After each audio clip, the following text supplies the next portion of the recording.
listening to Second Cut.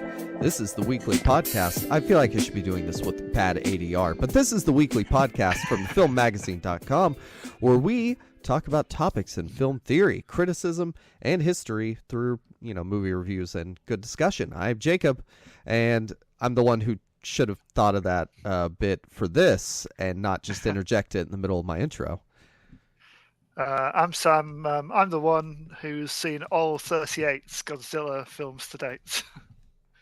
I'm Kieran. I'm the one who's generally thinking that every time we do a topic kind of based in a different country, we should get Jacob to do, to translate the intro, do it in that language, and then dub it over in English so that it's different every time with his mouth movements. Well, what I could do is put it in Japanese, but just have no idea how to pronounce it and just say symbol, symbol, symbol, symbol that I can't read. Yeah. I mean, speaking of bad dubbing, the last few Godzilla films I've watched, that I hadn't seen, had to tick off my list. They're only available to me. The easiest, cheapest DVDs to get hold of were the German dubs with no subtitles. So I've watched about 5 or 6 Godzilla films recently in untranslated German. So that's been fun. But if there's a franchise, when you get to some of them, all you're looking for is Godzilla beating up a monster. Yeah, you can sort of get away with that. I got the gist, basically.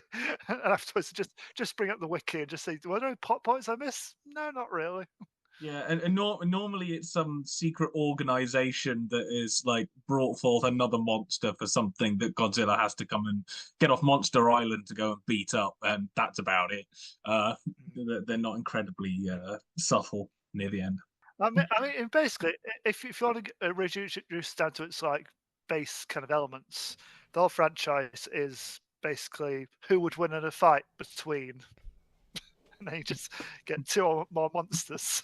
I was going to say, I think the first one, and maybe kind of the remake in sort of 98, is about the only one, maybe 2, where Godzilla on his own. Yeah. There might be another one somewhere in there. I haven't seen all of them.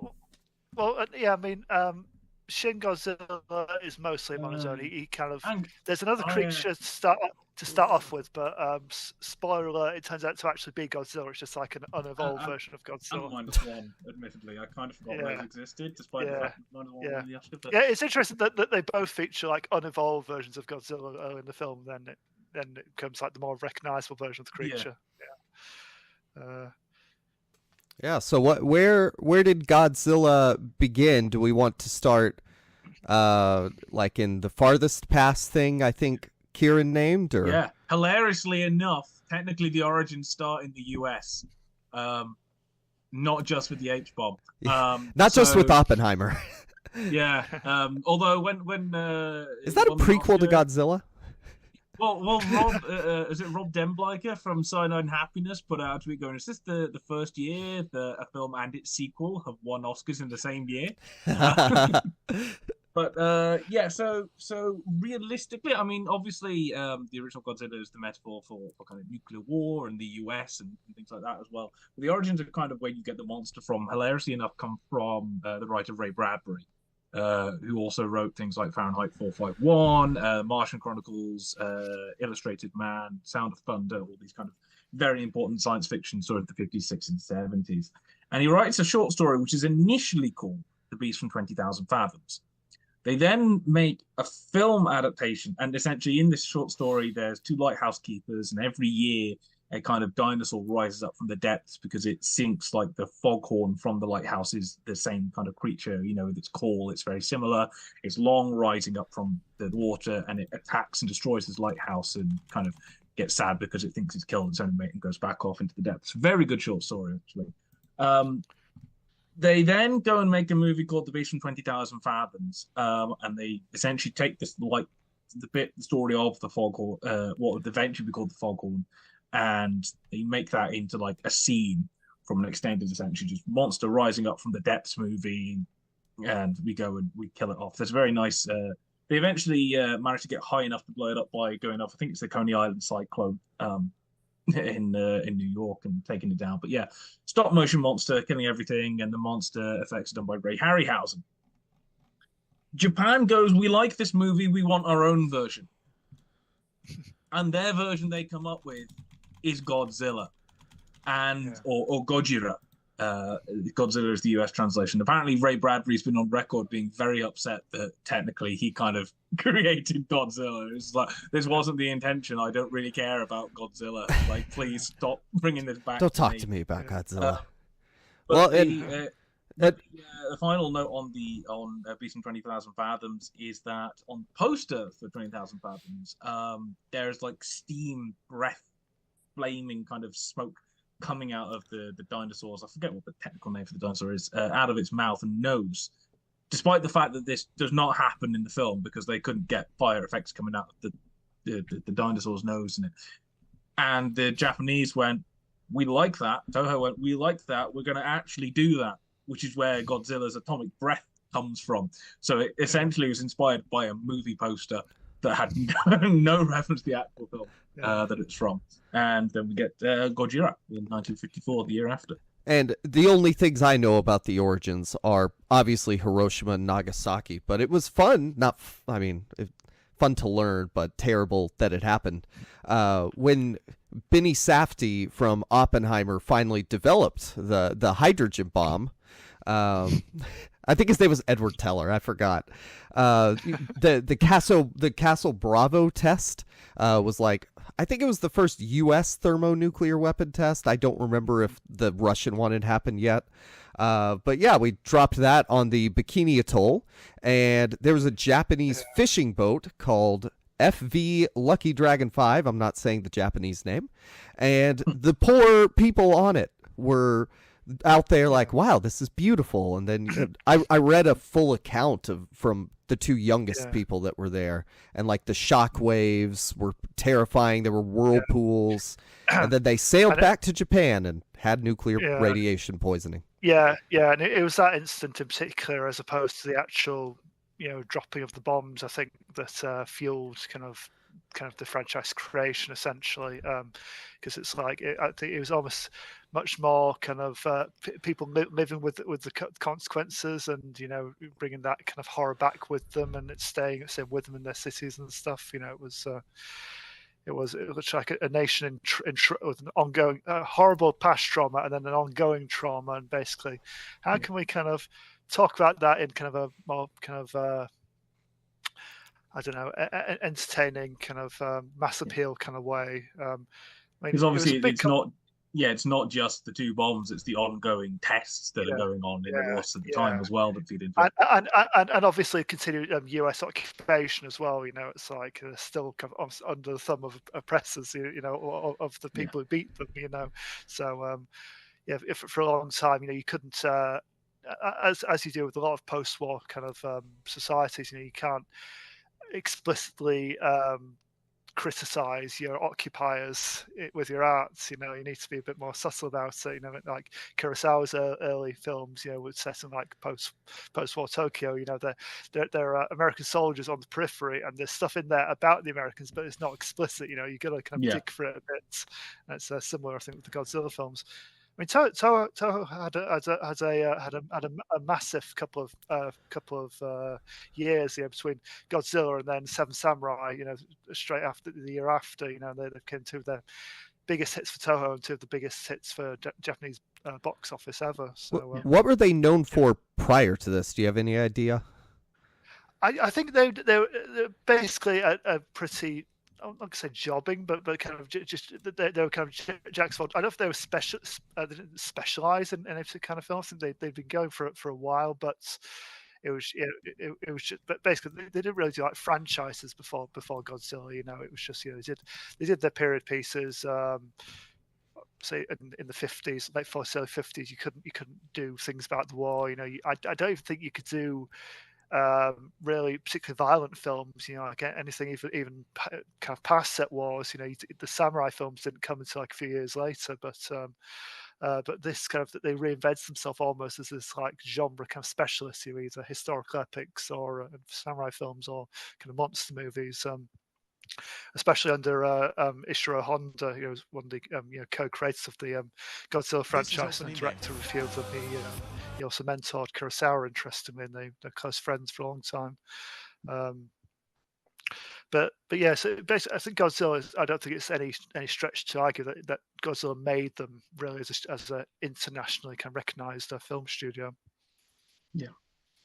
Yeah, and I think, did we all rewatch or are at least familiar with the first one enough that whenever I did watch it today, the parts that I watched, it did seem like that story was specifically based on Castle Bravo, like you were talking about, because it's definitely. like a fishing boat, and then there's Godzilla, and then the American version opens with, "Hello, I am a white man from the 1950s here to talk to you about this disaster." It's very 1950s voice.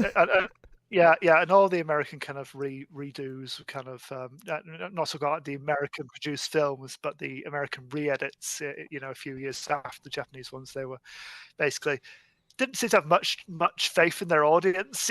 Basically just get rid of any ambiguity, just literally explain it point by point. What this means. The shots.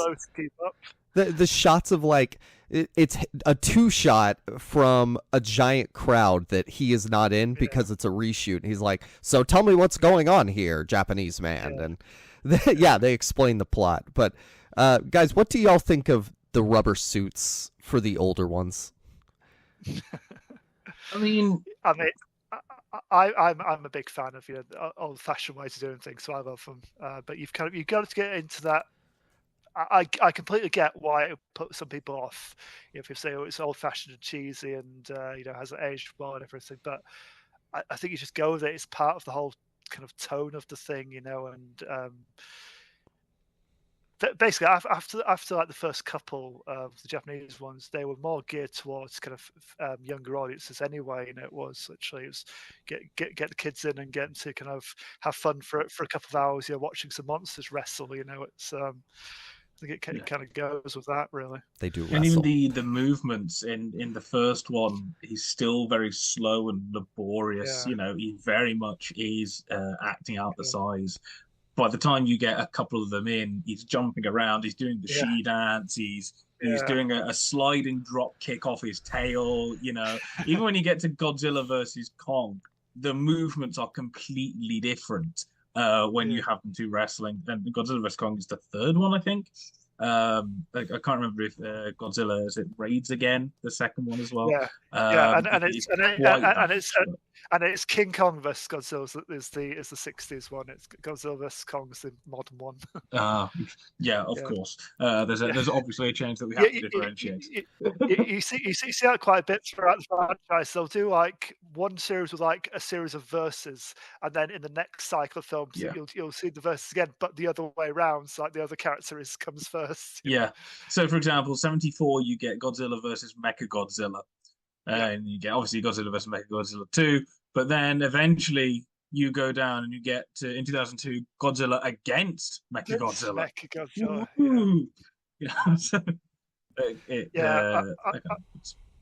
I mean, just like a quick kind of whistle-stop tour of the franchise, you have the kind of divided into eras, which I think were named after kind of basically which Japanese emperor was in place at the time of the making, approximately.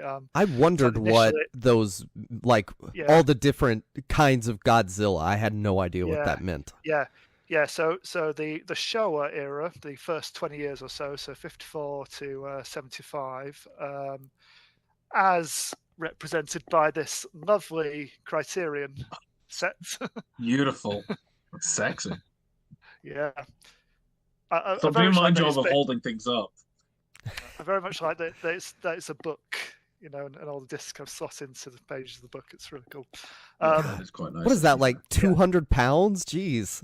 It was quite a bit, yeah. And it's the only kind of major kind of Japanese Godzilla box that you can get. Because all the others they're in kind of spread out due to various rights issues and other things. But basically, you can get the first 20 years or so, which is the first 15 films. And in the US, they're on Criterion Channel. Yeah. But they're kind of Lucky for some. typified. They're kind of typified. So apart from the gritty kind of political original, and a bit of that in the sequel, they're generally more kind of geared towards families and kind of like say getting kids in the seats, and just basically quite tongue-in-cheek kind of monster action, and quite a bit of comedy, and kids are normally involved in the plots as well, and they normally end with the kid hanging on to his mum's hand, going "Sayonara, Godzilla" as he goes back into the sea. Yeah. I mean, that's kind of totally kind of look at, and you got like films like so as Chris says, you have Godzilla, then Godzilla raids again, then King Kong vs Godzilla, then Mothra vs Godzilla. Mothra was the monsters get top billing in these. They do, yeah. So Mothra predates his appearance in the Godzilla franchise. He actually appears she appears in a previous Ishiro Honda film. So both Mothra and Rodan, predate their entry into the franchise. Cheaper rubber suit already exists. Yeah. Then you get Rodan, Ghidorah. obviously, Rodan flying around with the jet engine noise. Yes. Not even disguised, just jet engine noise. Yeah. It's great. Yeah. Then you get Ghidorah, the three-headed monster. So Ghidorah is the main villain of the main antagonist of the Godzilla franchise, and followed by Invasion of the Astro Monster. They're basically kind of similar plots. They're both like alien invaders, humanoid alien invaders trying to take over Earth and controlling giant monsters to do that. So they both involve Ghidorah and Rodan and Mothra. Astro Monster is the one where Godzilla has the she dance, right? Yes, yeah. He goes to fight Ghidorah on the moon, and then when he wins, he does a little celebratory jig. Yeah, which was it was something at the time that kind of audiences in Japan would have recognized, kind of from like popular culture. It'd be the equivalent now of if it was in like 2014 of Godzilla doing Gangnam Style. It's the equivalent of. I think Godzilla would be flossing now. Yeah. And therefore that you have Ebra Horror of the Deep, so that's Godzilla versus the big crab monster. Then Son of Godzilla, which introduces Manila, which is this really irritating little child Godzilla, looks a bit like Danny DeVito. It's like Dr. Evil and Mini-Me. Kind of, yeah. It's basically like Godzilla. He's a bad dad in it. He might as well be wearing like a vest and swinging a bottle of beer. He's a semi-abusive dad in that, but they see eye to eye and help and team up to defeat Kumonga, which is a big spider. And what year is that one? That's 67. Okay. So basically, they're showing them out probably once every couple of years, sometimes every year, depending on length of production. After that, you have Destroy All Monsters, which is their first big team up. So there's 1, 2, 3, 4, 5, 6, 7. There's at least 10 monsters in that, basically, and they all pop up around the world and start attacking landmarks across the planet. So yeah, it's a pretty fun one. Then you have Destroy All Monsters, which is an interesting one. That's one that features the only monster in the franchise that's probably imaginary. And that's so basically a bully's high school kid, basically, and he imagines his battle with his bully and his gang as Godzilla, kind of the equivalent being Godzilla, kind of fighting this Godzilla and his son Manila fighting against this bully monster, basically. I'll get to this later, but people talking about how the '98 Godzilla changes the themes, that sounds like a Japanese movie that is not sticking to the themes of the franchise. Oh yeah, the 60s and 70s for Godzilla were a little bit like weird, and if you're expecting like serious like monster destroying scenes, when you get into which one is it, Sam, where like there's translators and Mothra and Godzilla are talking and the translators Yes. translate Mothra, Yeah. who's scolding Godzilla for using bad language. Yes, that is a Ghidorah three-headed monster. Yeah, because she's trying to convince Godzilla to and Rodan to put aside their differences, and yeah, so it's just this little kind of puppet of like a caterpillar on a rock, and just chirping away with subtitles on Godzilla's listening. And then you just get this comment from one of the Mothra's guardians going, "Oh, Godzilla, what bad language!" Yeah. I mean, it's very silly, and there's some really strange stuff in it. I mean, whenever Mothra is in it, I mean, this is one reason why I like Mothra so much. Whenever she's in it, she comes with a pair of fairy guardians. You know, these little miniature women who basically follow around and kind of essentially as Kurosawa kind of translates, but kind of communicates with people, and with humans on her behalf. And, it's like her Keira Knightley from Phantom Menace. Yeah, and they've got like a theme song and everything, and it's We should get on to the others, but can I just say that the original Mothra movie is genuinely a very good film, genuinely on its own. Yeah. It's a very well done film. The original Mothra movie is great, and I really enjoy the Mothra vs Godzilla as well. They're some of my favourites. All Monsters Attack. Yeah, Almost Attack again. It's another. I think it's another. This is the one that I think doesn't go down very well because it's another kind of lots of months crammed into it. The problem with this one is it's a lot of stock footage. I think they were struggling a bit at this point. Budgets were reducing. I think right, let's just churn out a quick one and use some kind of recycle some some footage we've already shot and then just loosen it together a vaguely new story. So yeah, that was not great. Then after that, you get Godzilla versus Hedorah, which is the one I'm going to talk about. We'll skip that quickly. You can dive in a second. Yep. Then you get Godzilla versus Gigan. So Gigan's a big cyborg space chicken with like a circular saw in his chest. He teams up with Ghidorah again. And again, more aliens trying to invade the Earth by controlling monsters. Then it goes over to Megalon. Megalon is a big beetle with drills for hands. Which I watched. And in that one, you also get Jet Jaguar, who's a whole other thing. That is why I watched it. Yeah, and he's sort of almost like, I think he predate Ultraman and obviously predates Power Rangers, but he's that kind of Super Sentai type character. Basically, he's like a robot, basically change size. And I mean, I think he's in a long line of things from like Commando Cody through him going into Rocketeer, and then possibly even like the big mechas like Gundam. What's amazing about him is he gains like sentience and goes off on his own to get Godzilla. And whenever there's like a cult that summons Megalon, the guy in charge of it is a white dude. I don't know where he's from, but he has dubbed over English. But all of this, all of this dubbing is so bad in this movie, from every possible person in it. But his chant, and I don't know if this is the Japanese version, but in the dub they say, "Megalon, Megalon, wake up! Megalon, come on! Rise up now to the Earth's surface, destroy the Earth, destroy our enemies. Rise up, go on, Megalon!" And then it spends 10 minutes flying up through the Earth. I don't know how he heard that. Welcome to the later Godzilla movies in this era. Like I was going into '98 expecting it to be bad, and woof. Yeah. And then after that, you have the introduction of Mechagodzilla, who's like the next probably most prominent big bad in the Godzilla franchise, and essentially evil cyborg remote controlled Godzilla, humans trying to fight back, with like a similar kind of creature they've created. But problem Mechagodzilla, and all the times he appears in this franchise, he never doesn't go wrong. It's like he'll beat up Godzilla for a couple of scenes, but then he'll malfunction or they'll lose signal and he'll go on a rampage or turn on his creator. So he's not the most reliable kind of weapon. And then the final film of this first era, the first 20 years, is Terror of Mechagodzilla, and this was also the final Godzilla film and one of the final films overall, actually, that Ishiro Honda, the original Godzilla director, directed. Essentially, Mechagodzilla comes back, fights Godzilla again.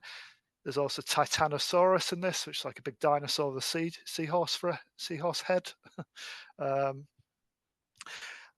So that was kind of the end of this the Showa era, and then after that, there was almost a decade without Godzilla. You know, they thought Toho said we kind of reached our limit at this point. I think we'll go and do something else for a while. Let this rest. You know, let the appetite come back, and then eventually, in '84 they revived it with the return of Godzilla, and this time it was all gritty and dark again. So it's very much. It's contemporary set, this one, but it's very much a nuclear, a kind of anti-nuclear message, and Godzilla's a scary force of nature again. And is it a soft reboot? Essentially, yeah. I mean, each of these eras usually kind of does like factory reset almost, and either they'll refer to the original 54 film or they'll do their own version of the 54 film. And throughout these decades, which they all tend to be a bit darker, I'd say, and very much more political. You know, he fought very so we had Bioland 2, which is a really weird one. That's basically a kaiju that's made up of part Godzilla, part human, part rose. So it's like a plant monster human hybrid. And that one's basically about the kind of evils of like genetic engineering and cloning, essentially. King Ghidorah and Mothra both came back in the next couple of sequels, as did Mechagodzilla. And then you had Space Godzilla, who, wouldn't you know it, is like Godzilla, but from space. And he's basically, after like Godzilla's previous kind of battles, this DNA from all these creatures he's defeated floats off in space, hit a black hole, combine together somehow and create this new creature that flies back to Earth and fights Godzilla. And the final one of that era in '95 was Godzilla vs. Destroyer. And this has, again, a junior Godzilla in it, like a smaller, a juvenile Godzilla, but it looks more like the adult this time. It's just slightly smaller. And this was particularly prominent because this one where they actually killed off Godzilla. And they even announced it ahead of time. They did a big press release saying, yeah, Godzilla's going to die in this one. And essentially the plot device is he's going into meltdown. He's a walking nuclear reactor and he's out of fuel and he's just going to expire that way. So, yeah, and he literally does melt in front of our eyes after he has defeated the bad guy.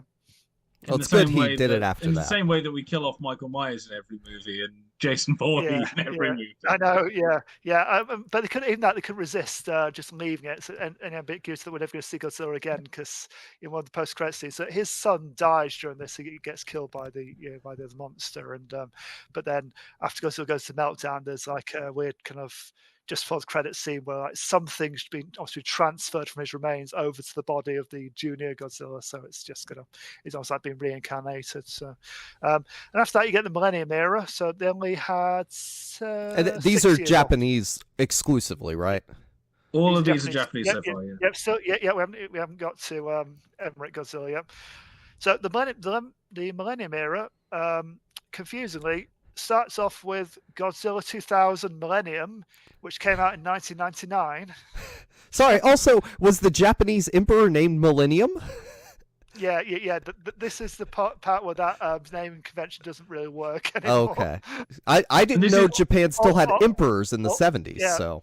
Yeah. All the other eras. I mean, it's essentially it's like our monarchy over here. Really, it's like it's more of a ceremonial kind of title than it is. But calling it the Millennium and releasing it in '99 must obviously be a Japanese thing because, as we know from doing our Pokemon movie, Pokemon the movie 2000 was released in '99, so it must just be a thing that happens. Well, we thought Y2K would destroy the world, so they're also they're ahead of us in time, so yeah. So it's the Millennium, which is again Godzilla, scary force of nature. It's basically a less good version of the previous two times they did that. So I'm not a massive fan of that one. Really, it doesn't quite work for me. But he fought Megaguirus, who was a big dragonfly. He fought 25th film of the franchise. This is probably. It's got to be up there for one of the longest titles out there, and it really does kind of say does what it says on the tin. It's called Godzilla, Mothra, and King Ghidorah: Giant Monsters All Out Attack. We're renaming the podcast. What that could be about. Sorry, say that again. We're renaming the podcast. Yeah. what was our second cut? Oh yeah, Monsters All Out Attack. it'll be Jacob, Sam, and Kieran all out review movies attack. And then he had Godzilla against Mechagodzilla, so Mechagodzilla's fourth appearance, I think. Then Godzilla Tokyo SOS, which is a pretty generic kind of Godzilla disaster movie. And then you have the madness that is Godzilla Final Wars. This was the franchise's 50th anniversary celebration, and it's basically the Avengers Endgame of Godzilla movies. They pose monsters from like all across the franchise, from all different times and everything, and then just goes absolutely nuts with it. There's like big anime style kind of fight scenes. There's the American Emmerich Godzilla turning up for one scene, only to be killed by the Japanese Godzilla. Or Sam, is there a moment where a monster goes, "Argh," and the translator for monsters is standing there and goes, "He said on your left." Yeah, there may be, despite it being 15 years before Endgame, there may be something equivalent to that. Anyway, I would say, if you want just a particularly mad one, you don't really have to see the others, but if you want to just jump in for like just a mad kind of couple of hours of your time, it's really, really stupid, but really fun as well. So obviously in amongst this, before this, obviously you had the Roland Emmerich first attempt at an American Godzilla in '98. Obviously we'll come back to that. Well, later, yeah. real fast before we move on to the not Japanese ones and post Millennium. Yeah. How does Godzilla change in character as the disaster versus protector throughout that 50s to whenever the Final Wars was? Yeah, I'd say with the exception of the original film and its sequel in the Showa era, he's generally always the protector. He's like, he might do a bit of collateral damage, but usually if another monster turns up, he'll be fighting to protect the Earth from it. And then subsequent eras, I think, is more often a destructive force of nature. Sometimes a force of balance. It's like sometimes it's kind of he is dangerous and he will defend himself, but he's there for a reason as well. I think with the recent American ones, with the legendary films, very much an ongoing theme has been these creatures are here for a reason. They're here to kind of preserve the balance of nature and on the planet, and it's just us kind of doing human evil stuff that's kind of caused them to react the way they have. But whenever I've heard it, I don't think about it a ton, but like Godzilla as a metaphor for nukes or whatever, the way I interpret that in my vague don't watch these movies way is Godzilla destroys things and is sort of a stand-in for the American nukes, but I learned that is not the case. Really, I mean, that is it in some, I guess, or that's how it started. Yeah. No, there is a how it started versus how it's going picture with Godzilla. Yeah. We'll make that. Yeah, I mean, I think Guillermo del Toro, I think I got a quote from him somewhere. Yeah, he theorized that in fairy tales, monsters exist to be manifestations of something that we need to understand. Not only a problem we need to overcome, monsters are here in our world to help us understand it. So they're all metaphors, essentially, aren't they? I mean, that is also. Can I just say that is the most Del Toro thing I've ever heard in my life. I know. I mean, and I'm sure that was going for his mind when he was doing his own giant monster movie with Pacific Rim. We don't talk about Pacific Rim 2. No, we don't talk about Pacific Rim 2. And from 2016 to present, the Japanese films that's known as the Reiwa era, or Reiwa era, Reiwa, anyway. And that kicks off in 2016 with Shin Godzilla, which again is very much back to basics, gritty, dark disaster movie with Godzilla, just doing a lot of destruction. And us humans not really helping matters, which make it worse by trying to fight back. And following that, we haven't had another live action Godzilla for 7 years, obviously, until Godzilla -1 last year. And again, that was going back to basics, another period piece, basically redoing the 54 film, but from probably given the humans, I would argue, much more kind of prominence, and being on the ground with them and kind of seeing their world kind of going to hell, which I thought made it very effective. But between the two, you had 3 quite bad anime Godzilla films on Netflix, which were released in 6 months. So you had Godzilla Planet of the Monsters, Godzilla City on the Edge of Battle, and Godzilla the Planet Eater. They're very anime, they're very convoluted, and over the top, and I don't really get what they were kind of going for. It's all very serious on the face of it, but laughable in other kind of ways. I just it's basically it's Godzilla as a sci-fi kind of film. Basically, like we've left a destroyed Earth and we're trying to reclaim it from Godzilla with mechs and technology and stuff. It just didn't really work for me, so I wouldn't recommend those. Is it called Godzilla anime? It should be, shouldn't it?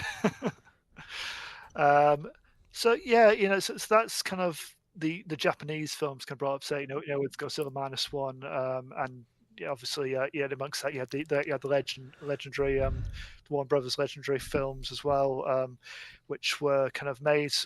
It's almost like Spider-Man with Sony and Marvel. Godzilla's in a joint custody kind of arrangement between Toho and Legendary at the minute. Yeah. The only across the Zillaverse. Yeah, I guess that's Final Wars. Yeah. The only kind of proviso really is they can't share the screen on the same year. So it's like 1 year on, 1 year off. So that's why, annoyingly, -1 couldn't come out in the 70th anniversary year of the franchise, because Godzilla X Kong was already booked in for then. So they had to do their 70th anniversary celebration film the year before the 70th anniversary. And wasn't that during COVID anyway? So I mean, it might have been for the best. Possibly, yeah. But yeah. So. And by the way, if you're listening to this on catch up or in about 4 hours time, maybe 3 hours time, or if you're already in New Zealand, probably now, we will add Godzilla X Kong: The New Empire to that, which comes out tomorrow for us where we are. And for everyone else over there. So there is a new Godzilla movie coming out, possibly today for some of you, possibly tomorrow, or maybe it's already come out for a year. Usually it does Thursday night screenings here, so probably today. Yeah. Wow. Obviously, if you're in New Zealand, it's probably about 6-7 o'clock in the morning now, so it probably is already out. Although probably not. Yeah. All right. Well, Sam, assuming you're not tired of talking, could you? I mean, that was such a recap. Like, I don't know how you described that many films in even the depth you did. Like, did you write a Godzilla ranked that we can plug right now? I was going to say, do we have a ranked Godzilla for PFM? Even I haven't ranked all the Godzilla films. I did rank the Showa era, so the first 15 films. Yeah, there's a ranking of them on the film magazine. All right, I'll transcribe everything you said into an article and post it. That was my COVID project, I think. Yeah, posted March 25th, 2021. Yeah, so I watched all these during COVID and then did that list. Yeah, I remember nice. that now. But yeah, so. The Godzilla film in particular I want to talk about was Godzilla versus Hedorah, which I think is one of the more underrated ones, but one of the more interesting ones for me. And I think it's worth worth talking about. So this was directed by hang on a sec. It wasn't Ishiro Honda. Yeah, no, hang on. It's Banno. I have his first name. Yoshimitsu Banno. Yoshimitsu Banno, thank you. Yeah. So this was the only. This was his first and last Godzilla film, because the producer hated it basically, and they said, "You are not directing any more of these," despite the fact they really wanted to, and he had ideas for multiple sequels. But apparently he conceived this the idea for Godzilla vs. Hedorah after seeing basically firsthand kind of what pollution was doing to cities in Japan. Seeing kind of the state of the seas and kind of waste being kind of pumped into it, and the smog covering Tokyo and everything like that. And he thought, what if I could get our most kind of prominent kind of pop culture metaphor and literally fight, a creature made of pollution.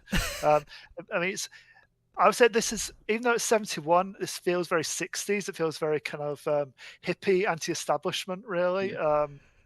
I mean, it's got a subplot with these kind of Japanese college age hippies who decide to have like a big blowout party at the foot of Mount Fuji, because they think, well, the world's coming to an end, so we better enjoy ourselves. So there's just there's several musical numbers in the basement kind of kind of bar as well. Yeah. It's got musical interludes, and it's got like a theme song, and kind of keeps coming back to it, and remixing it. It's like lyrics like something about the birds and the fish, where have they gone? Yeah. And it's not subtle. It's like if only there was a monster made of pollution that Godzilla could fight. Yeah. Now, you said it's a pollution monster. I'm watching the trailer right now. It is a flying stingray. So that's its later form. So it starts off as basically a pile of silver sludge with eyes, with big glowing red eyes. So I see that too now. Yes, this marine biologist basically starts noticing all these strange kind of fish washing up. I mean, I'm sure Bong Joon-ho was influenced by this for Host, because basically start to notice like what these chemicals being pumped into the ocean are doing to the sea life. And then a particular big one surfaces and sinks an oil tanker, and then it comes up on land and starts to feed on chimney stacks, factories, and ends up fighting Godzilla, because of that. And Godzilla is quite ineffectual at first, because a lot of his normal kind of attacks, don't seem to do much. Can't really, when he punches it just bounces off him. His atomic breath doesn't seem to affect it that well, because it's almost like there's too much moisture in it. It doesn't kind of catch fire really. And as Jacob says, this creature constantly adapts. So it starts off as like a jellyfish, it becomes more like an amphibian, like a big frog or something, and then it kind of starts to walk upright. And then after it's had a big fight with Godzilla, then it just takes off. It expels like its outer form and becomes like a stingray flying saucer thing. To which Godzilla responds with his own little trick, and he tucks up his tail up between his legs and breathes his atomic breath and takes off after him. Essentially, he's kind of flying backwards after this creature. It is amazing. It's very silly, but kind of cool as well. Apparently, it was added in because I'm not sure if it would be the writer or the director. You said it's the same writer and director. Yeah, it is. Yeah. They reckoned that it was actually quite a dark movie thematically and quite a nihilistic movie, and wanted a kind of lighter moment to balance that out. To give a little bit of a laugh. Yeah. I mean, you do also have the son of the marine biologist who's very much a big Godzilla fan. Like the opening scene is him playing out in his garden with like Godzilla and kaiju toys, basically. And his mum comes and says, "Oh, is Godzilla your favorite?" And he goes, "Yeah, Godzilla beats everyone." And he's basically following Godzilla around as he's fighting us, going, "Go, Godzilla, go!" Ends off, again holding the hand, going, "Sayonara, Godzilla!" Yeah, exactly. And as they all do. Yeah, I mean, this is really interesting. So it was a much lower budget than the previous film, and like I say, I don't think he had the freedom or the time he wanted to, this director, so he kind of had to make do and kind of take up shortcuts. But considering all that, I think it's still really kind of interesting, thematically interesting kind of film. Well, Sam, I'm reading also it's an amorphous species of alien from the Horsehead Nebula that comes in a comet. I mean, and this doesn't come out about organically. There's lots of theorized, but basically because the kid's around, you have these scientists explaining kind of complex concepts to him, and it's almost like like a presentation you see at a planetarium or something, like explaining like astronomical kind of concepts and stuff. They have like these almost like these political cartoons with like showing like what Japan does, like when Hedorah's doing his damage. There's like basically it's like his kind of what it's extruding is melting people basically. You know, there's like several people like get reduced skeletons. People get like bad burns on their face and stuff from these like alien chemicals and stuff. You have like this almost like a propaganda film about, oh, what's the Japanese government doing? Oh, we're handing out face masks and gas masks, and we're advising you to stay indoors. It's a weird one. I mean, not many Godzilla films have animated segments and kind of musical interludes and everything like that. It's but all the stupidity of some of them, like at least each one has its own particular brand of weirdness. I mean, this starts off almost like a Bond movie. It's like literally like title, monster emerges, and then into like a credit sequence with like a musical theme, and then like a montage of like of the pollution basically. That's going to get you in the right headspace for the film. It's very strange. For some reason in this, Godzilla's obviously got an iconic theme tune. I mean, the music in general, I would say. Well, now I'm hearing James Bond's in my head for it. So yeah. The franchise MVP for me is the composer Akira Ifukube, who scored the majority of the films. But he was working on the franchise from '54 right through to '95. You know, he was so heavily involved, and he came up with those iconic kind of character themes, and even Godzilla's roar. He was responsible for designing that. And I do want to say on that I think that Godzilla's roar is one of the best bits of sound design ever put to film. It's one of those ones where I'm going to make a comparison for all the nerds out there, complete nerds. It's a bit like if you're a Yu-Gi-Oh fan, old school, the Blue Eyes White Dragon. It has a roar. As soon as you hear it, you could be 40 years on, you know what it is, and there's a chill that goes down the spine. Doesn't matter how old, how young you are, you hear Godzilla, it is like scream that he's got, because it's actually quite high pitch. I just rumble underneath it, and it's glorious every single time. I just learned how they made it. They used a double bass using a leather glove coated in pine tar resin to create friction. So I guess it was like that scraping sound. It's such an amazing bit of sound design that goes underappreciated. Yeah, but for some reason, the music in this kind of it doesn't reuse those themes, and they kind of it's very brass heavy, the orchestration in this whenever Godzilla appears, and it just makes me think. I can't help think. It just makes me think. Is Godzilla about to do a striptease? You know, it's like. Let's be honest, it wouldn't be the strangest thing. I wish he had joined those Japanese teens on stage for their rock concert. Yeah. Speaking of which, did you see that video the other week of Godzilla being given like he spent a day as like the police commissioner or something, and he had this guy in a Godzilla costume wearing a sash waddling around the police station like shaking hands and stuff.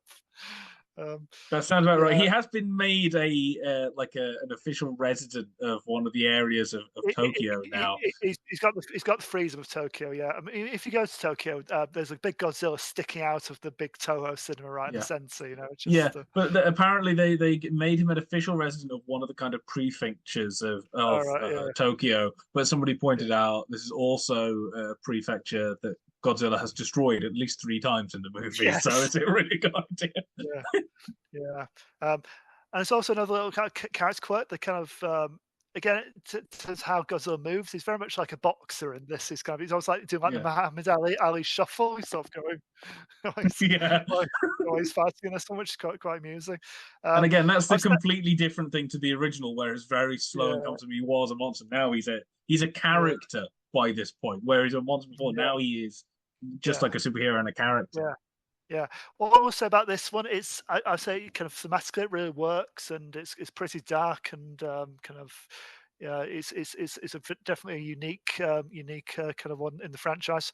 I said the action could be better. I think you can tell it was a bit of a rush job and didn't have that high budget and stuff.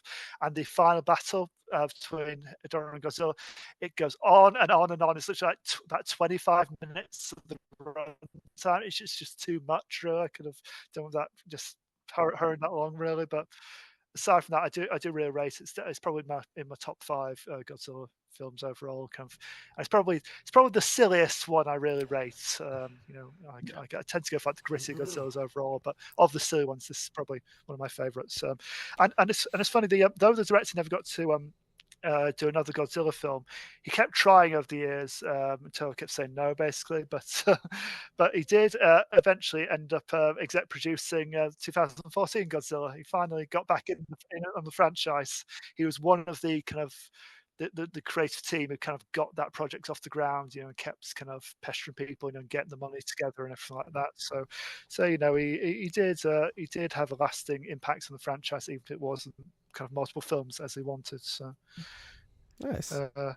Anyway, I've talked for way too long now. You two, you've done my job. Well, you can talk about the American ones for a while. Hey, yeah, Sam, this is why we talk Godzilla. Ever-loving hell into the '98 version. Well, hang on. Don't be so hasty there, Kieran, because so I went to the Godzilla subreddit and read through a lot of posts from people who know Godzilla more than me. And my biggest takeaway is that fans of Godzilla, their sort of reprise is Godzilla is a good kaiju movie. It is not a good Godzilla movie. And about the monster saying it's a good monster. It's a bad what do you call it? It's a bad Godzilla. The '98 film is like, you can literally rebrand it as something else and it makes no difference. Yeah. Well, you could, but then, why would somebody go see it? The name Godzilla with the American... You could literally call it Jurassic Park 3 or 4, whatever it is at that point. It makes no difference. There's a lot from The Lost World that makes it into this movie. I mean, I did. Yeah, I mean, I always think Lost World is 2/3 good Jurassic Park movie until it becomes Godzilla at the end.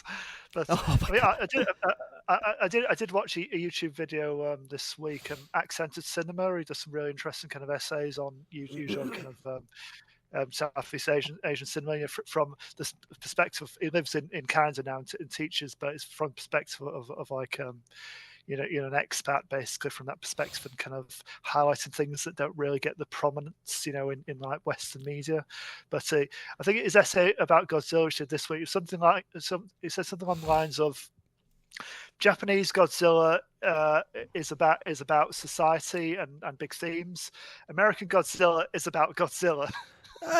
I will contend with that, at least in this movie, because I don't remember the King of the Monsters very well, or Kong versus whatever, and I definitely don't remember the other one. But kind of the way this came about was in the early 90s, one of the producer distributor guys of the Japanese films into the American market was like, I want to make a Godzilla movie. And so he went to TriStar, they gave him the money, and then they attached the guy. What movie did he do? He's made some good movies. Roland Emmerich. No, not Emmerich. De Bont. Oh yes, Jan de Bont. Yeah. Yeah, he was attached, and there was a script. He did. Was it Speed? Did you Speed for Jan de Bont? Something like that. He did Twister. Yeah, and Speed. You're right. He did both. Yeah. But yeah, so there were two writers, Ted Elliott and Terry Rossio, and they wrote this script, which is apparently available online. It's about Godzilla and this kind of what it is in the movie too. He's a terrestrial creature. In their original script, he was trapped under ice, and he comes out to, I don't know, do Godzilla stuff. Apparently, a lot of people really liked the script, but yeah, whenever Emmerich came in and Terry Rossio, that was the writer, and Dean Devlin, the producer, not after Independence Day, sort of like while it was in post-production they came on, and they scrapped the whole thing. They were like, we're starting from scratch. And I think the first place to go, which, I just talked about it a second ago, is the design. So in the reworked story, there's a nuclear test near French Polynesia. I don't know why there. I don't even know where that is. Somewhere in the Pacific, I guess. And it's somewhere with iguanas. Yeah. So basically Godzilla becomes a mutated iguana, and the design from Patrick Tatopoulos, who that's the main character's last name too, played by Matthew Broderick. He designed a scale model kind of thing to show Toho. He did some concept art, and the thing that stood out to me was designing the chin like Shere Khan, because he was like, that was an intimidating figure. I think that it gives it, I can't remember how he described the feeling, but it's like, it's evil, but also I don't know, kind of cunning or something.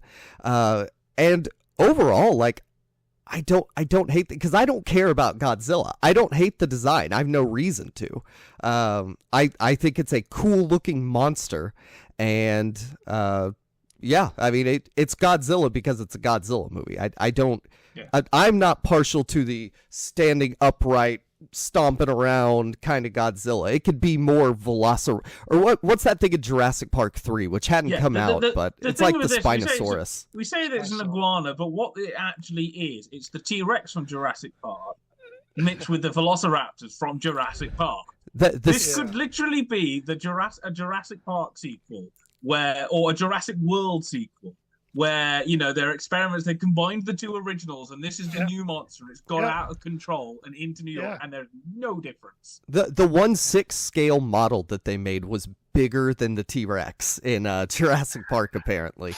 It looks so cool. Like, the behind-the-scenes stuff for this movie is awesome. They did also have rubber suit people, too. I've seen the people performing the baby Godzillas. That's a lot of fun. It's about the original Jurassic Park. It's amazing how many guys are just walking around with just these Godzilla legs on. Yeah, and so basically the Emmerich and Devlin, they rewrote the script, and just completely took it another way. And the basic story is Matthew Broderick is a scientist. He starts out, he's at Chernobyl studying earthworms. I have no idea why. Yeah, they say it, but I completely forgotten why he's recruited. I always thought the only reason he's interested in worms is so they can explain how Godzilla reproduces asexually later on. And, is it something because he's doing it in Chernobyl, obviously with the nuclear radiation meltdown? The Chernobyl part makes sense, but why did they get it? One of the scientists points that out too. She's like, why did they bring you in? Because she's like a reptile expert. So they go to Matthew Broderick is a big star. That's why. Yeah. Well, it's not about it. Like, why wasn't Matthew Broderick just like maybe he's an expert on like cryptids or something? Matthew Broderick in a field doing earthworms getting stomped on by Godzilla. You could make him any kind of scientist, and they went with he studies earthworms, which is not at all relevant. But so he travels to go see the place where Godzilla was, and one of my first kind of like annoyances was how far apart his footsteps are. And I don't know, Sam, if they do it in every Godzilla movie, but 2 or 3 of them that I did watch have the giant footsteps where people go, wow, those are really big footprints. But Matthew Broderick is standing inside of it, and he's like, "Where's my sample? Where's my sample? Where's my sample?" As the camera pans up. What I like in Godzilla '98 is Godzilla noticeably changes size multiple times. Yeah, it's true. But whenever you watch it run like in New York, it's leaps and bounds. Now maybe it's because it's confined to a city and not in the open island area, but. So Godzilla swims to New York, he jumps out of the water because there's this lone old man going out to fish, and he catches something. Oh, what is it? It's Godzilla. How did he catch Godzilla? Who knows? But Godzilla, also he runs away from Godzilla as the dock he's on is destroyed. How is he outrunning Godzilla? He's an old man. Doesn't matter. I don't know, but it's a cool ass shot. I'm sorry. It is. Yeah. It's I'll cool. give it that. And if you're going to rip off another monster movie, it's going to be Jaws, isn't it? Let's be honest. Yeah, and by the way, I'll note here, I like the CGI. I like for its era. This is obviously it's not bad. Really high quality CGI. I was thinking about Event Horizons. Like it looks bad. And this has in very small doses. This looks, now bad in very large doses, which is impressive. Like it I don't think it is the worst thing if you're watching it today, but it does look kind of bad. But it's clear that it was really good back then, and obviously there are reasons for that. But Godzilla is in New York, and his first destruction scene is really my only note on like the visual stylings that I really noticed. There is a boat that falls, smashes on the ground, and I don't know if this is supposed to be meta, but it then smash cuts to the news office where like the mean boss guy is sitting there and doesn't notice Godzilla. But like it's such a jarring cut, and not in a way that makes sense emotionally or anything for the moment. Like you could have at least had some kind of, I don't know, better transition in there. But falling boat straight into another location was mentally the worst. And then, Godzilla, obviously, the military shows up because that's what always shows up, at least the ones I watched.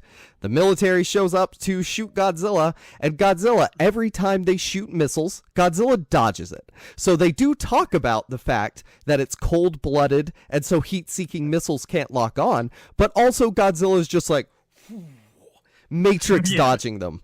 I was going to say, maybe this is where the Wachowskis got it from. Maybe. And then...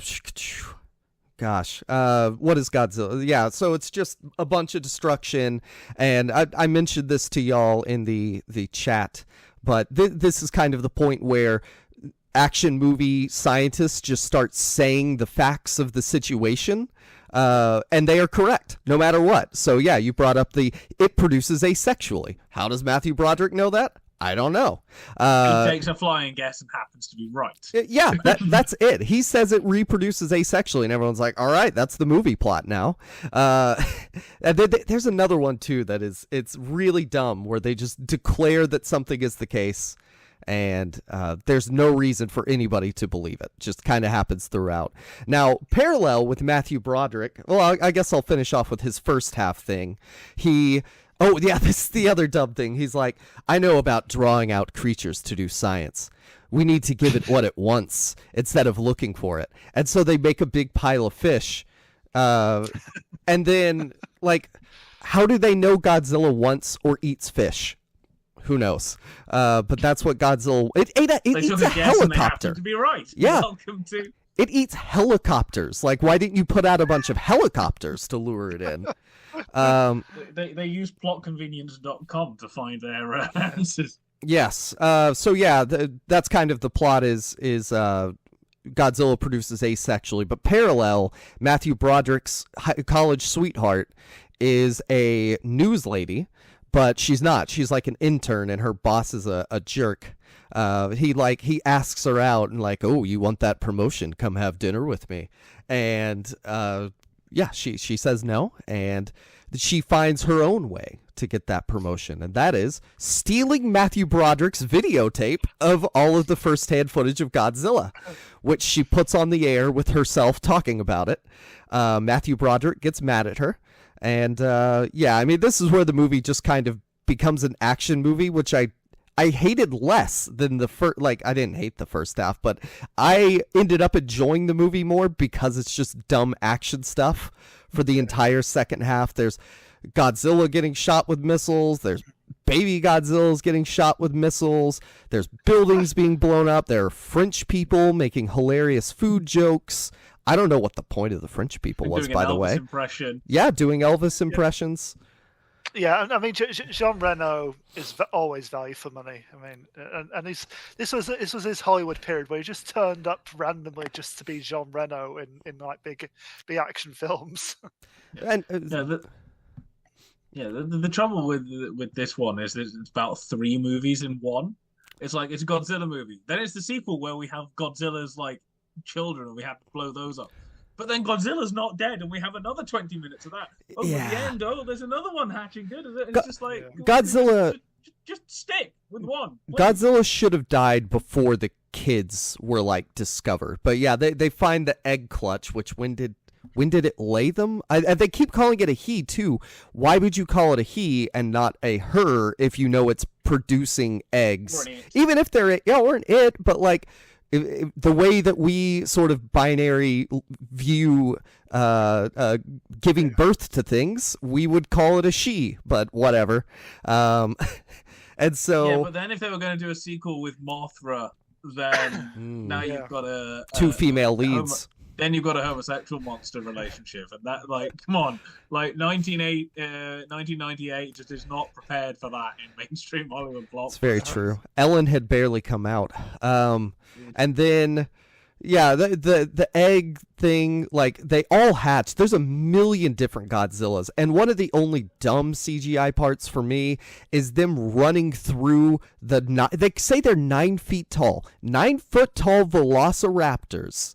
They are running through them. The Godzilla babies are not reacting, and they are in no way in a space where there is a thing there. They are just running through empty space very clearly. Nobody thought like, well, we could put up some models or sticks or something. But yeah, they don't have the money for it, you know. Yeah, that was one of the rough effects moments. But yeah, all the babies are standing perfectly still. The babies are a bit superfluous. There's way too many of them. But the reason that I will say this is not a bad movie, and this is not just a bad movie about Godzilla, just from watching it, I was like, oh, okay. I mean, there's, they're reframing Godzilla in like a different context. They're trying to say something about nature and the way that our effects on it occur. But I read this article, and it says Godzilla as camp de-extinction narrative, specifically about the 98 one. This is by Carter Soules from Liverpool University Press, the science fiction, film, and television. He wrote this in 2021. And he talks about how Roland Emmerich made Day After Tomorrow, but the roots for that film are actually in here, where it's very much like an environmental story. He also draws the parallels with Lost World, saying that it has extensive intertextuality, aligning with the themes and motifs of that other franchise, foregrounding de-extinct dinosaur themes and imagery, emphasizing the zoological nature of its titular character, and at least obliquely raising questions about humans' ethical relationship to non-humans. And so, yeah, it's a dumb action movie, but like that is in there. Like that is a defensible argument of what the point of the movie is based on what happens in it, where it's, it's about a mutated iguana, basically. Which, now that I'm thinking about it, maybe they went with that too, like for the same reason George Lucas explains midichlorians in Phantom Menace. Like, this is just a time period where we're like real science for our stupid stuff. Yeah. I mean, yeah, and then whenever I went back and watched, some of those older Godzilla movies, they're all dumb too. They are all stupid. Yeah. I can't say they all have themes, and so like, because I haven't watched them fully, but like I just don't see how anybody was particularly outraged about this particular Godzilla movie. It doesn't seem any less a Godzilla movie than any other one to me. I think people's hatred is the fact that not only is it, let's be honest, a fairly big travesty of a film, it's not good. I mean, it's not that bad. It's just a blockbuster action movie. Godzilla. I think the combination of the two is what has upset people. If it was an awful action movie, but Godzilla still looked like Godzilla, then it wouldn't be as much. I think half of the hatred is, oh my god, what have you done? You know, like The Godfather. Look how they massacred my boy. You know, I think that's a lot of it. That and the fact that it is completely stupid. Well, this kind of goes back to the conversation we had last week. I don't think that the character of Godzilla has to be static. If you're calling it Godzilla, it is doing basically the same Godzilla things. I don't care what its design is. It uses its breath weapon. It looks different, but like that, it was another science thing where they were like, yeah, so its breath acts with ignition things to make fire. So it's not exactly the same. Flame breath. I watched this last night. Yeah, like whenever you say it's not Godzilla, to me that is a meaningless statement because it is Godzilla. You know, like that's like saying it is more the T-Rex from Jurassic Park than Godzilla. But it is Godzilla. It's not the T-Rex from Jurassic Park. That's like saying Toho rebranded this particular monster just as Zilla, just to differentiate. Yeah, I learned that as well. Which I was reading about Final Wars when I learned that. But yeah, like you're basically saying Ewan McGregor is not Obi-Wan. Like just because he looks different and has different things going on, and this isn't getting another actor in, though, is it? It is kind of. It's a different monster. Like it's a new design, new special effects people. It's not an actor, but it is sort of the equivalent of that in terms of designing creatures. Well, and I guess there were actors walking around in costumes. We're going to have to agree to disagree on that one. So when you say it's not Godzilla, can you tell me specifically what that means? It just does not have the feel of Godzilla. I look at the creature, and I do not see Godzilla. Even when I see Ewan McGregor as opposed to Alec Guinness, I still see the connections. Here, I just see a dinosaur. I don't see Godzilla. And yes, like the older ones were stupid, but they were kind of silly and childish. And also, even then, Godzilla was a character. You know, he was an individual, had personality. Here, he's just a run-of-the-mill monster. Yeah.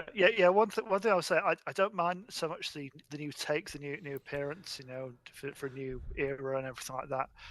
But as Kira says, I think Godzilla is more than just an animal running amok, or at least he should be. You know, he's got kind of, I don't know, a certain cognizance about him. You know, he's literally God's in the name, kind of, and God by nature. You know, there is something otherworldly about him, kind of like he's almost like from another kind of plane of existence. You know, there's more to him than just being a mutated animal, I think. Well, I guess then I don't agree that you can't reframe what a character is, and it because the old Godzilla, I could say that's also just a dino. Like it has atomic breath, but it's like a stegosaurus walking around on its hind legs. Stegosaurus walks on 4 legs. What are we doing? I said on hind legs. To be fair, I was just the right. I've got a certain amount of affection for this just because I was the right age for it. I was 8. I was 8 when this came out, you know. So, you know, again, it's one of those you get, you know, but like with the Star Wars prequels, you know, you go to the cinema, you see this awesome movie, and you go get the toys. You know, I had multiple toys of this. You know, I had a backpack of it in like kindergarten. So I've got a certain amount of affection for it. I've just since rediscovering the Japanese, you know, discovering Japanese ones. And I prefer the purity of those. This is just feels like something else. I don't just people say this is my Godzilla. I grew up with it. You know, this is the version I like. Fine. You know, it's just a different take. You know, but yeah, for me, it doesn't have that same spark as Japanese versions. One more. And I think even the legendary films, I think, get more Godzilla as kind of what he is, kind of what he can be beyond just being an animal. You know, I think there's. I was going to say those ones aren't more perfect, to it. But no. I think again, for me personally, Godzilla. You say he doesn't have. You can redefine the character, but he still has to feel like an individual. There still has to be a personality to it. Whereas I do not get that from the 98 version. I feel like you could, with the 98 film, you could put any monster in there and the film is the same. With an even an older Godzilla movie, you put another monster in there, it's not a Godzilla movie anymore. I think a lot of it is Emmerich's kind of take on it, really, because he's obviously famously director of disaster movies, and this is just a disaster movie. That's the prism he's presenting it through. Godzilla might as well be a tornado, It's just. I had a similar issue, not as much, but I had a similar issue with Shane's Black, the Predator, when it came out in 2018, I think it was, where aside from like the last sort of like 10 minutes of that movie, you could replace the Predator with any other alien and the movie's exactly the same. And when you've got a franchise with a monster or an icon or something like that, there always has to be, I think, somewhere in there that figure, that character is integral, and there's something about that character that the movie revolves around. If that makes sense. It's something only this character can do. That is the animalistic nature. And Sam, you mentioned Godzilla as like a force of nature for the older movies, and I mean, I think this is just he's not just a big stumpy dinosaur.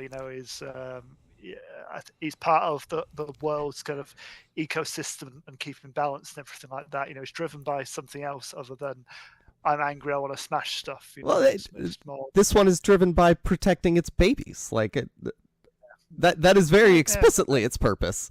But the animalistic nature of it is, reframing it as a naturalistic creature and not this not that it's supernatural. I'll give it this. I still remember his death scene, and I think it's very well done. Again, the heartbeat gradually, slowing. I think that's a very well done scene for me. And the look of like dying Godzilla with the marks and stuff. It's cool. It's a bog standard action movie, so it's nothing spectacular. But if I were reviewing it, I would have given like a 5. It's fine. No reason not to watch it. It's a bog standard monster action movie, but it again, for me, it does not feel like the same character, good or bad. It does not feel like Godzilla, so I almost wouldn't class it as a Godzilla movie. Yeah, I mean, but it is, unfortunately. I know, unfortunately. I guess, Sam said, now you could say it's a Zilla movie, but we can. So let's move on to the next time. Thank you, Sam. Sorry, real quick. Why they keep calling it Gojira 2? Because there's this part where a Japanese dude who was on the boat, they're putting a lighter in front of his face for no reason, and he's like Gojira for no reason, and then people just start saying it. I forgot to look up whether that guy is anything to do with the Godzilla franchise, whether he's been in the previous film or not. I need to.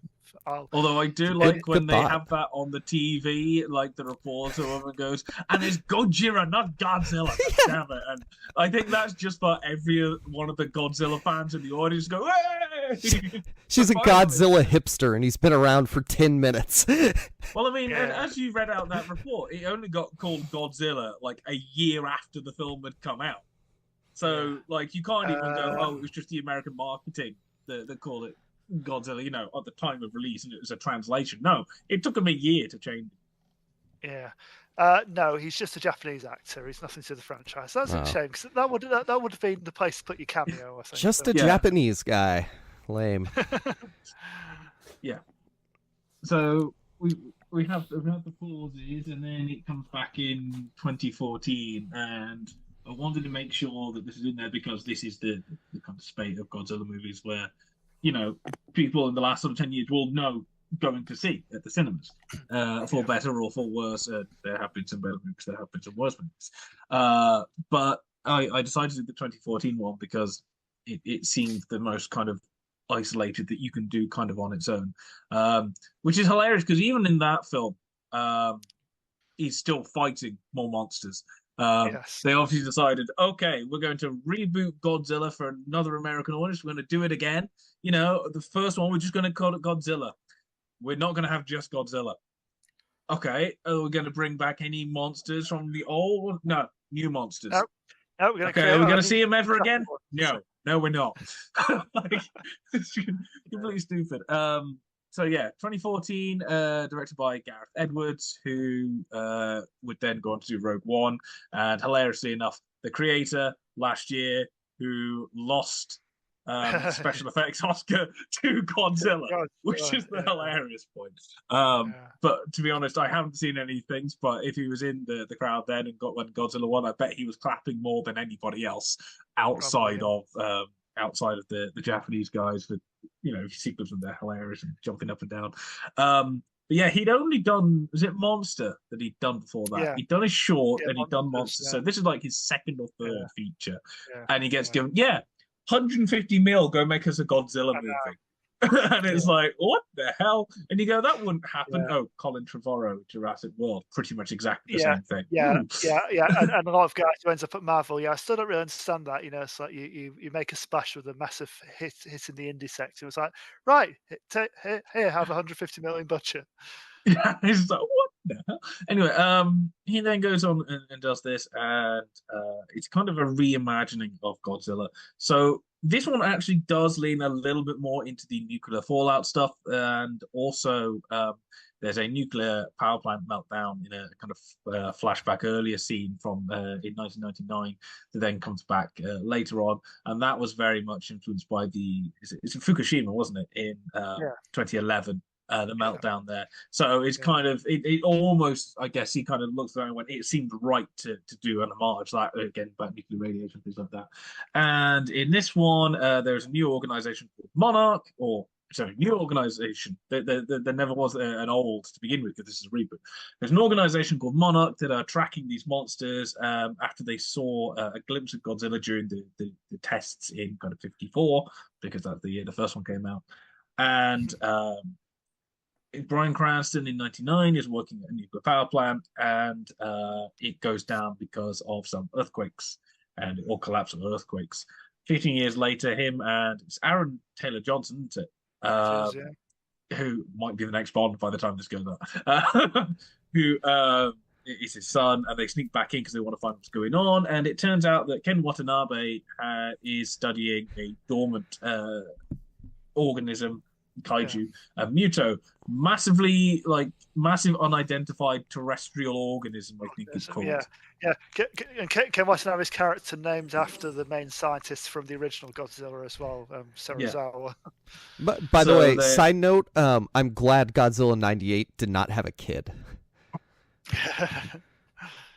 What, it's like, but Godzilla 98 did have lots of kids. They hatched out the eggs. We discussed this. Well, yeah, you're right. So, human children, the one from the 73 one, or Millie Bobby Brown, or... I mean, Millie Bobby Brown isn't in this one. She only appeared in 2019, so, we'll give it that. King of the Monsters is not great. So it turns out these mutos, there's one that's hatched. It's been feeding off the nuclear energy at the equivalent of Fukushima. I'm not sure where it is. For 15 years, it now has energy. It's going to go and find a mate that's also buried underground. That's going to be a good thing. And then Godzilla rises up from the depths, because Godzilla's job is to settle the balance. And we get lots of destruction. We track monsters, and there's big showdown and monster stuff. It's been criticized for being a Godzilla movie with a lack of Godzilla. Nobody ever said this about Moby Dick, where you go in for a massive whale and have a significant lack of massive whale. And even the original Godzilla, there's not that much Godzilla. There are large swathes without it. I think the issue when you compare to original and even to -1 last year, even when Godzilla's not on screen in those films, his presence is felt, and I don't think that's the case with this film. Because it feels like an absence. Yeah, you're trying to juggle the mutos as well, and it's almost like they're the threat, and you just recruit Godzilla in later on. Somewhere Derrida is crying, Sam. But admittedly, when he is there, like, he feels massive, and the first shot you get of this big pan up to this new redesigned Godzilla, and he does. People have said he still looks like a big lizard, but there's a little bit more of Godzilla in him than the '98 version. It's like a cross. It's just about manageable. I don't think it's as good as the old one, but it's what you would get if you got now. There seems to be a face, there seems to be a smile and a grin, and an intelligence behind it, which just about works. I think the Japanese are very protective of the design of Godzilla. Apparently, Toho didn't approve the design, and a lot of Japanese fans said basically fat shamed him.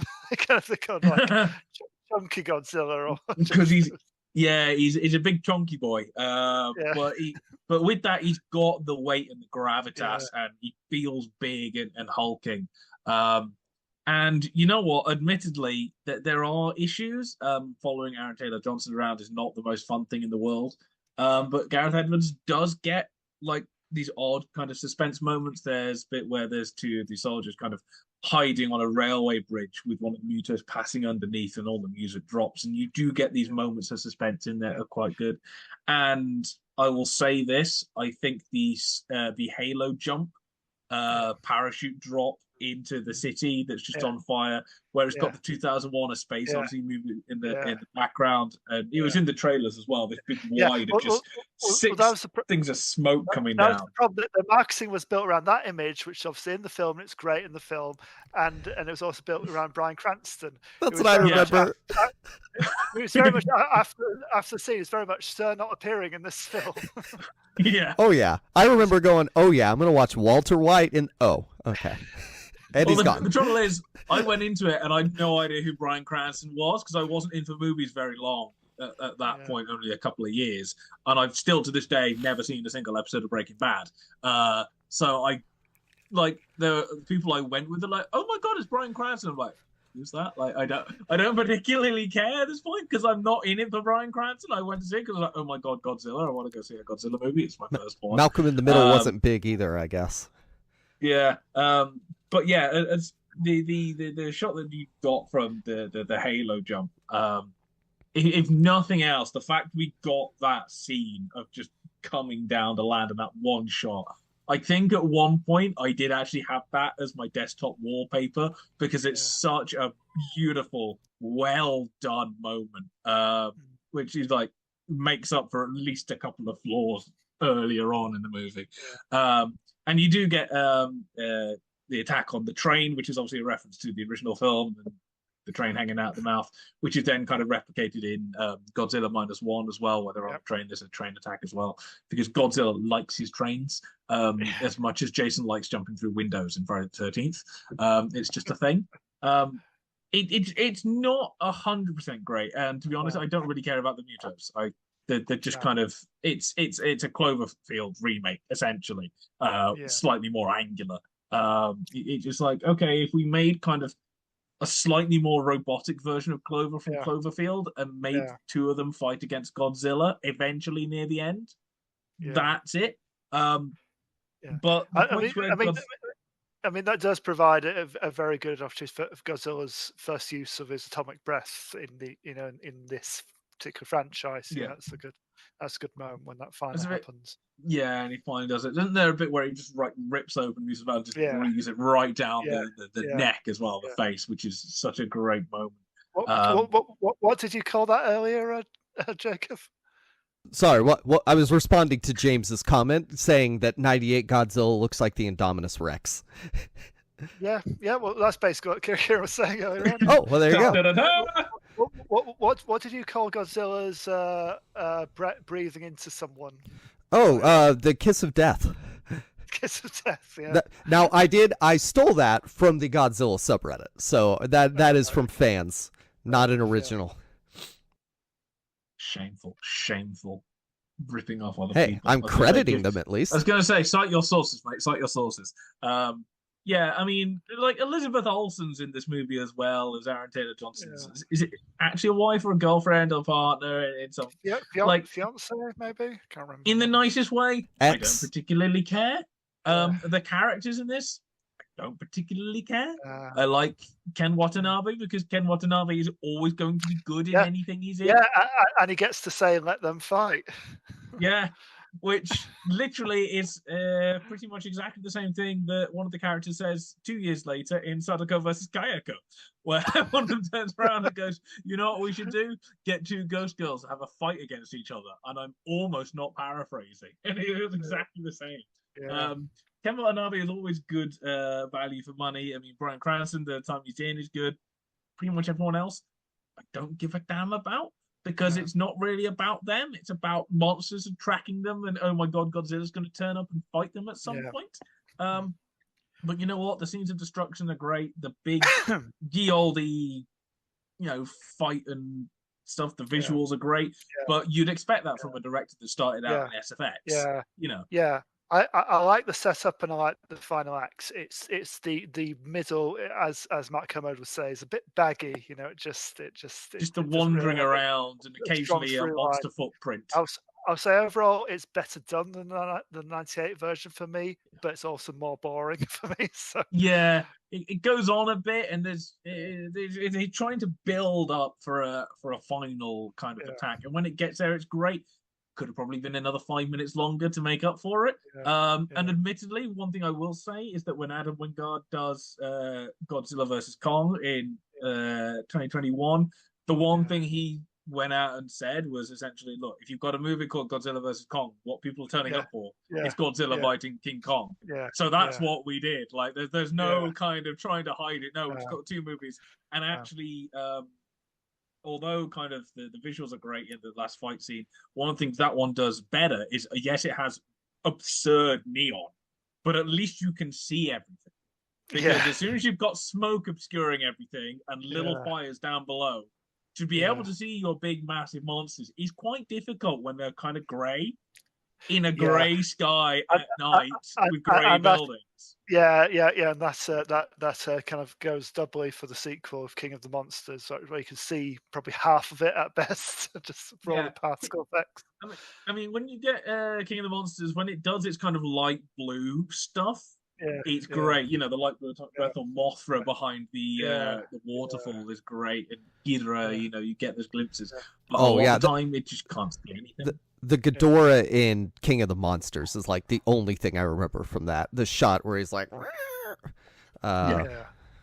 like just a silhouette just to get all the fans going, because it is one of those things like King Ghidorah comes out and you go, yes, this is what we want. He's just like the bad guy that we root for in Godzilla.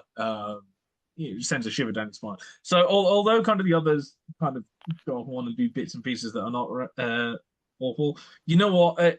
Seeing this at the cinemas, like the spectacle of it significantly has the kind of massive feel that a Godzilla film should do, and some of the visuals are glorious. The characters I don't care about, and most of the bits I don't care about. But it's like, so it's got its flaws and it's got its moments, but when it gets it right, it gets it gloriously right. The rest of the time, it's kind of meh. It just kind of muddles along and does stuff. We're like, oh, yes. No, I don't care. Skip. Oh, beautiful. It's one of those bits where you can probably make a 20, 30-minute highlight reel on YouTube and watch that instead, because the rest of it's kind of dull. But you know what? At the same time, it allowed them to go on to do Kong Skull Island, which is not the worst King Kong movie ever, and set up all the rest of the stuff. And it did make an awful lot of money at the box office, and it was a success. And probably without that, we wouldn't have got Gareth Edwards doing Rogue One either. So we got Rogue One out of it, and he is, one of the better filmmakers that comes out every so often and just shoves something massive on the screen, and it looks great. And he's reportedly doing the next Jurassic World now, so I'm sure he'll do something interesting with that. Kieran, I just realized this is your second Jurassic World movie. So he'll just do a remake of Godzilla '98, right? This is your second Gareth Edwards movie in like the last month. Yeah. I mean, I vaguely talked about. It's also my second Godzilla movie in the last month. So. Oh man, yeah. So I'm just going to say we're going to do Rogue One and Monster now, and I'll just tick them all off. Well, you can. And admittedly, this is one thing I don't like about all the people kind of on like Twitter and Instagram. They're like, "Oh, directors with no bad films," and the director has 3 films. It's like you haven't really had a chance to mess up yet. When you get to like 9 or 10 and you've got no duds, then I'll consider something interesting. Gareth Edwards, I don't know if he'll actually get to 9 or 10 films before he kind of falls off at some point, because he's done 4 in like 13, 14 years. So like, we're only going to get a few. But yeah, it's an interesting one, and it's if you're going to set up in the Hollywood system that we've got now, because that's also a different thing, that the beast that Hollywood is, just the way films are done is slightly different. The tone's got to be different. You've got to have characters occasionally that will throw in a couple of quips now and then. This is what I said in my Ghostbusters review. Go check it out. But a lot of that was about just the system of the format it is. A blockbuster, you almost don't have a comedy blockbuster anymore. You have just built into it. You have characters that will give a few bits back and forth. It's just natural. That's how it's done. You can't have it without that. So it's got those moments. It has the feel of a blockbuster, and I don't, to be honest, for the machine that it is now, and the setup and the feel and the way these films are now made and the kind of formula you've got, it's not massively off the ball. And for starting off the run of the legendary films, you could have done better, but it would have been an absolute miracle to realistically get it any better, if that makes sense. It's like you're pretty much on the money. This is as good as we could have expected, if that makes sense, for starting off a new portion of the franchise, is what I would say. It's not great, but it's as good as we could have expected. And I'm assuming like top tier special effects from Edwards and his crew. Yeah, I mean, he obviously wasn't doing the special effects, and this didn't get nommed at the Oscars for special effects because -1 was the first one. And apparently that only got nommed. They weren't going to do it because they didn't think they had a chance. And somebody went, it's only $200 to apply and put in the application. So I wonder if Godzilla, like the 2014 one, they just didn't put in the application. But this was also the same year that like Interstellar and stuff came out as well. So it would have been stiff competition anyway. But it's interesting it get nommed, but it looks great. Well, one thing I'm thinking about, to go back to the Godzilla personality thing, how much of it has to do with there used to be a person inside of the suit? Yes. Yeah. Because one thing I noticed in whatever the 73 one I watched is a lot of human movements from the moth monster and the claw thing. They're like clapping at each other. The robot, I guess it makes sense for Jet Jaguar to have some humanistic traits. And it makes sense that a lot of the suit performers had like a background in wrestling and stuff like that, because it's that kind of movement. Watching them wrestle is so funny. The thing, it's the kind of thing that requires like endurance and kind of just like strength and kind of being able to kind of carry on with it. It's hot in there. For a period of time. And I mean, proper Godzilla super fans. I mean, I'm a Godzilla fan, but proper Godzilla super fans, I think they can tell like which Godzilla film it is just by one, what the creature looks like, but also how he's moving. They know who's in it. I mean, there's only been like 4 or 5. Kieran with Jason. Yeah, there's only like 4 or 5 Godzilla performers, but they've all got their own signature apparently. But I couldn't tell you. No. Yeah. I think there's some of that, and also I just think monsters back in the day when you got people all like the stop motion stuff as well, obviously being inspired by a Harryhausen movie, he wasn't completely into his prime. But when you look at something like Mighty Joe Young from '44, which is Harryhausen's first movie, Joe Young, yes, is a character in that sense. I think even probably more than Kong to a certain extent. But he has a personality, and Harryhausen and kind of stop motion guys were always trying to make the monsters have an individuality to them. They were set apart from it. It didn't always work, but there was stuff there. So I think just it was a general thing back in the day that this is what happened, and perhaps that went through into the kind of the suit performances as well. Yeah, and I do think the CGI is like really good in these new ones, but there is some weird charm to those suits. Like, it's kind of fun because it looks so bad, and I'm just like, whatever. This is what it is. Like, let's watch people in suits beat each other up. What's the difference between that and someone dressing up like a samurai or whatever, or a Jedi? Yeah. It's definitely part of the appeal, part of the charm, as you say, and you just get in that headspace, and this is what I've signed up for. I've chosen to watch this. I clearly enjoy it, so let's go with it. It's like 60s, 70s wire fu movies, you know? Yeah. Like, you just kind of, you go, okay, this is what we're doing, and just run with it. Or the monsters flying. Proper, even like proper, like, Japanese kind of bloodbath, horror movies, splatter movies where everything's going off and it's just to an absurd degree. There's a tonal thing that you just kind of acclimatize to and go, okay, this is what's happening, let's run with it.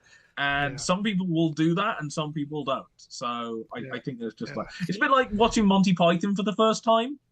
Yeah. It takes a while to get into it and kind of work out, but then you see enough of them and then you go through all the sketches and you just go, this is just normal Monty Python. Everyone goes, oh my God, this is insane. It's like, it's just Monty Python, But these guys in the suits, it's like, this is stupid. And you go, this is how it works, I think to make Jet Jaguar fly in one part, they use like cutout and superimposition and like frame by, and so he's flying around just nonsensically in these circles. I don't know if he's supposed to be moving from a distance.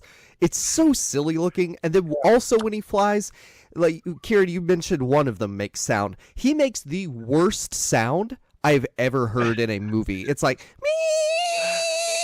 It is so off-putting. I can't imagine watching that in a theater. Yeah. I mean, and especially they use these effects like well into the 90s. I mean, throughout the whole of the 90s era, it was still guys stomping around in suits. It was only like turn of the century where they started incorporating more CG, but still not as much as you might expect. It's kind of interesting. It was so sad that. I think just to get into the millennium era, I think Toho finally got rid of their massive water tank they'd used for so many of these, monster movies. The people like wrestling, what's supposed to be in the sea and stuff, and then they said, oh yeah, we're done now. We can do this in better ways now. We don't need to do it for real anymore. Yeah. It's kind of sad we're past that era of filmmaking. Yep. All right. Well, any final thoughts on Godzilla, guys? I think we've covered it. Nice. Yeah.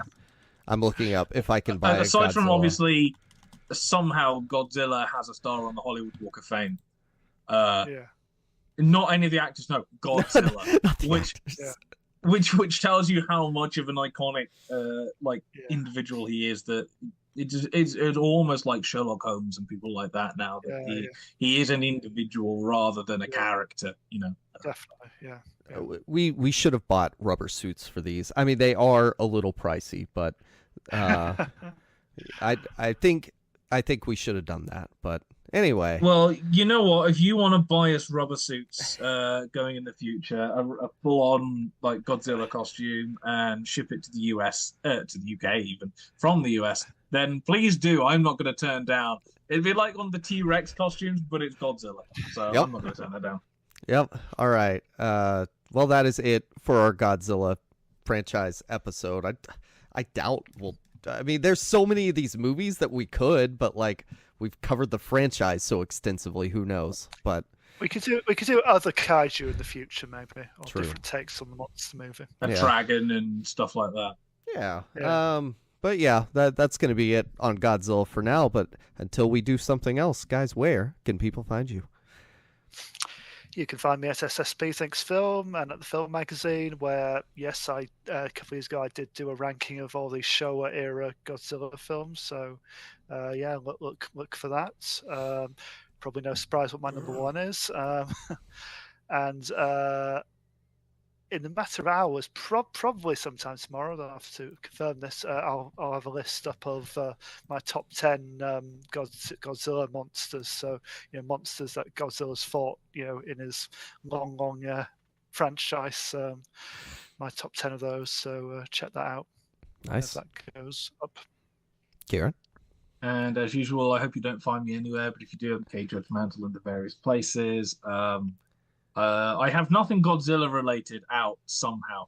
But I have reviews that have come up recently of Immaculate that came out on Friday, horror movie, and of Ghostbusters Frozen Empire that came out today. So I'm getting on my blockbuster stuff, and I will be going to see Godzilla X Kong New Empire tomorrow, hopefully, and getting the review up for that. And Sam is very annoyed that I grabbed that before he did. I am. That's why I did my top 10, because you took my preferred option. Well, Sam, have you not tried to offer Kieran money for the honor? Why would I do that? I don't know. I'd use the money to go see it. Kieran, I'll buy you a movie ticket. And you can find me at Jacob Film Guy. I guess I'm also going to go see this Godzilla movie, because why not?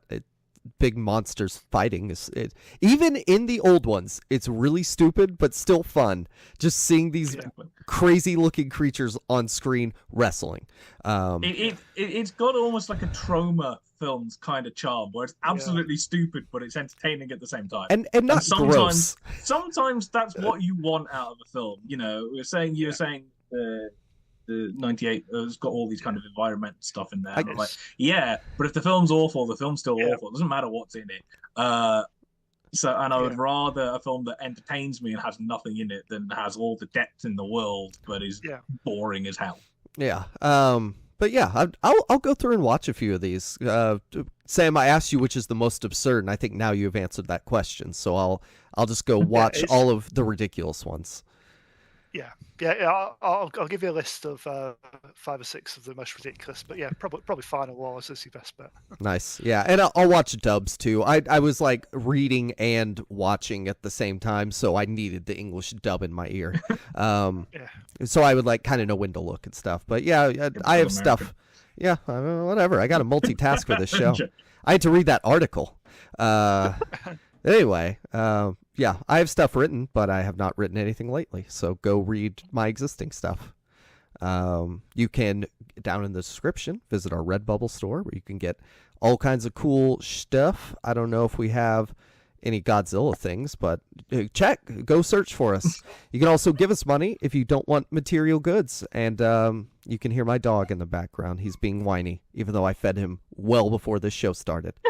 So that is it. We promise that the next episode we'll do will probably be shorter than this one. We can't. No guarantees. We've had a lot of movies together. Yeah. Well, and I think, it's appropriate for this, and none of us have anything to do. So that is it. Thank you for listening, and goodbye. Adios. Sayonara.